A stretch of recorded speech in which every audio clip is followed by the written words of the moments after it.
Good morning, everyone. So, today I'm going to do something special. I'm going to tell you the story of the Ramayana as well as the story of the Mahabharata, but in a very different way. I'm going to tell you the Ramayana using only 5 words, and I'm going to tell the Mahabharata using only 5 words. So, at the end of this session, you will learn 10 new words and stories related to them, just 10 words, and they are the 10 life lessons. So if you understand these 10 words, you will understand a lot about life. And these 10 words come to us from the Ramayana and the Mahabharata. So we'll begin, traditionally we always begin with the Ramayana first and then the Mahabharata. So we'll begin with the Ramayana and then I'll talk about the Mahabharata. So the 5 words to know to understand the Ramayana. If you want to understand the Ramayana and anybody says write an essay on the Ramayana, you should have remember only 5 words. The first word is called promise. The second is called permission. The third is help. The fourth is victory. And the fifth is rules. Promise. Then we have permission. Then help. Then victory. And then rules. So let's begin with promise. Ramayana begins with a promise. Once upon a time, there was a king who had 3 wives. And he promised his second wife that her son would be king. And that's the reason why he was given this queen in marriage. But many years later, he forgot this promise. And the second queen asked him that you had promised me 2 boons long ago. And I want those 2 boons. I want my son to be the king, not your eldest son, but my son Bharat should be king, not your eldest son. And your eldest son should go to the forest for 14 years. And the king Dashrath is forced to listen, to keep his promise, because a king who doesn't keep his promise is not respected by people. So Ramayana begins with the king suddenly realizing that he had made a promise. He had given 2 boons to his wife. And those 2 boons come back on a day when he has decided he wants to retire. And he wants his eldest son to become the king on just the day of the coronation, just before the coronation. The queen comes to him and says, I want my 2 promises. I want my son to be the king, and I want your eldest son Ram to go to the forest and live there for 14 years. So you have to ask yourself in life, do you value promises? When you make a promise, do you keep it? Will you be like Dashrath taking this very difficult decision where you want your eldest son to be king, but you have promised someone else something. You have given a boon, whatever you want. And that whatever you want turns out to be that your eldest son should go to the forest for 14 years and another son should become king in his stead. So Ramayana begins with the idea of promise.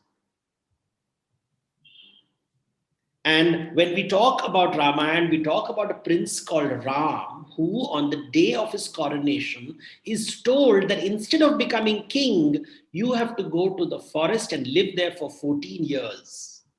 And why do you have to do that? It is because your father made a promise. And to keep the promise, so that nobody says he's a liar, he's requesting you to go to the forest for 14 years so that your younger brother can become king in your place. And Ram says, yes, I will go to the forest because I don't want my father to be called a liar. Promises have to be kept. Otherwise, nobody trusts you. A king has to be trustworthy. And the only way you can be a trustworthy king is if you keep your promises. It's the first word that you must remember from the Ramayana. Ramayana is about keeping promises, even if keeping them makes it uncomfortable. The first word of the Ramayana. So what's the second word? The second word comes when Ram is in the forest. Now he goes to the forest and his brother follows him. Lakshman says, I will come with you. And his wife says, I will also come with you. And the three of them go to the forest and they live in the forest. And it's extremely difficult life in the forest. Because unlike the palace where you have people, you have staff, you have cooks, you have servants, you have drivers, you have the whole thing. In the jungle, you have to find your own food, cook your own food, take care of yourself. Nobody's going to take care of you. You have to manage on your own.